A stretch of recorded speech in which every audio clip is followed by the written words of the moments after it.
busy day in the clinic. Let's see what we have today.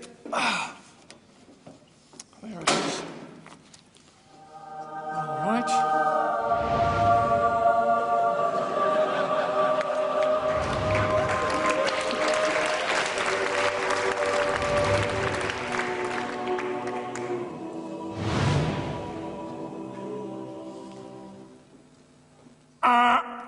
First patient, please.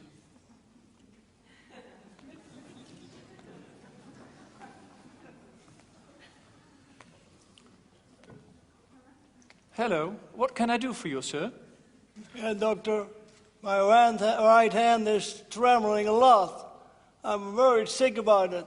Can you help me, please? It looks just like Parkinson's disease.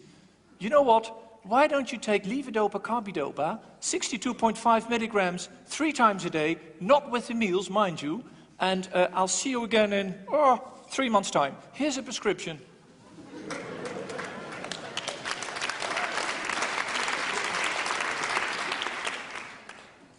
Doctor, please, you have to take me seriously.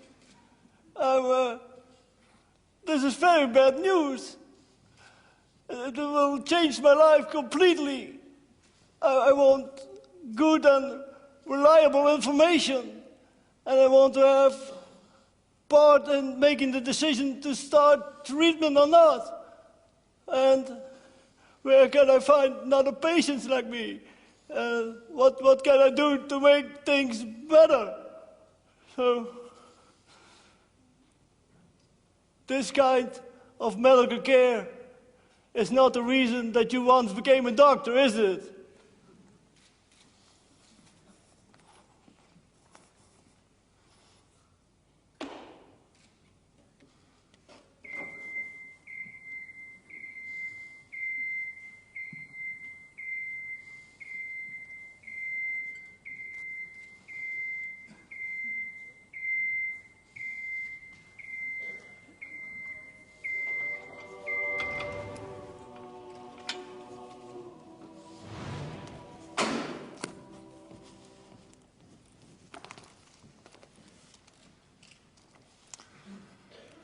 Hans, follow me. Let me tell you a little bit about Parkinson's disease, all right? Okay.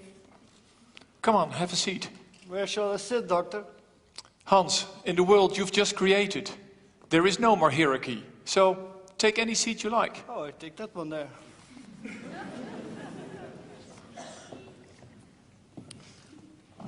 I've purposely removed the desk from my office because this is really working together in the healthcare system. And I want to tell you a little bit about Parkinson's disease, and I'm going to show you a video so you know what it really looks like.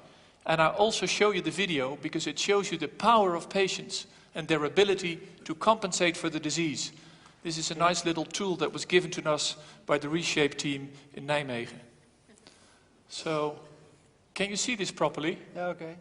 All right. So we'll start the video now. It's a man with Parkinson's disease who's had the disease for a long time. Yeah, just move it. And as you can see, he has severe difficulties walking. But in the office, this man told me he was actually able to ride his bicycle. Wow. And I said, that's impossible. Yeah. You see, he's severely handicapped, but he told me he was able to ride his bicycle. Mm-hmm. So we decided to take him outside and see what it looked like. Because I was surprised by this message. I said, you know, this is impossible. And this is not possible, I think. You think it's possible? I don't think so. No, I don't think so. Well, there he is. Oh, wow. We went outside and have a look. And we were just as surprised as you are probably now. Yeah. Isn't that amazing? That's amazing, yeah. And I think I'm showing this video to you because patients have a huge power to compensate for their disease.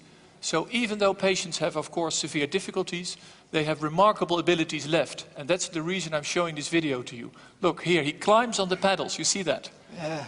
Isn't that amazing? And that's very amazing. And luckily he returns, huh? Yeah, of course. And look at this. This is actually the best part of the video. Look at this. There. Hop! Up a day, yeah. But now he's stuck again. He was immediately frozen to the ground. Yeah. And you know what is remarkable? Oh. I had never seen this before, but I received hundreds of emails from all around the world by patients, just like this, who had a remarkable ability to compensate for their disease. And you know what? They knew it all along, but we didn't. It was staring us in the face all the time. It's remarkable, yes. Is it clear to you now? Yeah, I know. It's clear, yes. Thank you. Is it all right if I take the podium and spend a few minutes talking to the people, explaining what we should do? You may go. Okay, I'll be back with you in a minute. Thank you.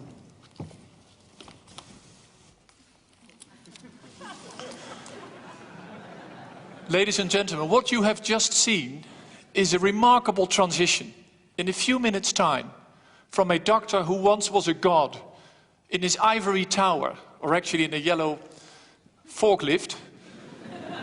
And I think it is time that doctors descend from their ivory tower and become a guide, a coach in the life of patients.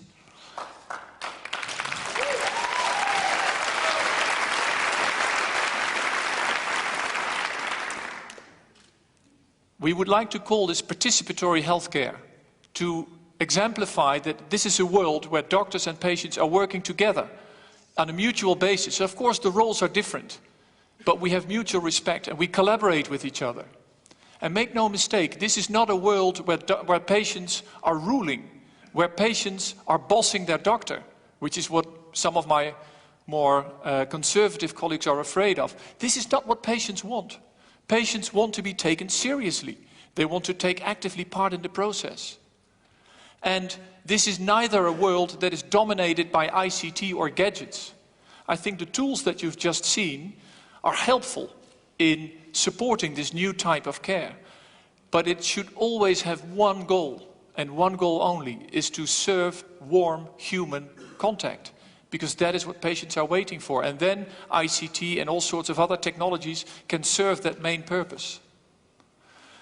Now, if you are still hesitating whether or not you should make that transition yourself, let me just give you a few good reasons. We've heard it today. One is hospitality. I think we should really start to see our patients as clients. For them, a visit to the hospital is an experience. And if we just treat them in the way the bus driver that we've seen earlier today was treating his guest, if we start treating patients this way, I think we're going to make a huge move in the healthcare system. The video of the patient on the bicycle, to me, is a huge source of inspiration. And I am surprised, week in, week out, by the power of patients, how they compensate for their disease, how they battle all the difficulties they encounter every day in their life. And I think today we've seen wonderful examples of all the patients that have been here today, showing their power. And I think we are underutilizing that power. And we still think that patients should be treated as passive objects rather than an active subject who can contribute to their own health. And if you're still hesitating, and if not for any other reason, engaging your patients is cost effective. Let me give you one wonderful example. What I normally do in my clinic is tell my patients to come back after, say, 3 months. But if things go bad, 3 months is too late. But if you're doing fine, 3 months is too early. So they've done a randomized clinical trial where in one arm of the study, the doctor traditionally said 3 months, 6 months. And in the other arm, the patients were left free to come back whenever they felt the time was right. And do you know what happens? They come less often.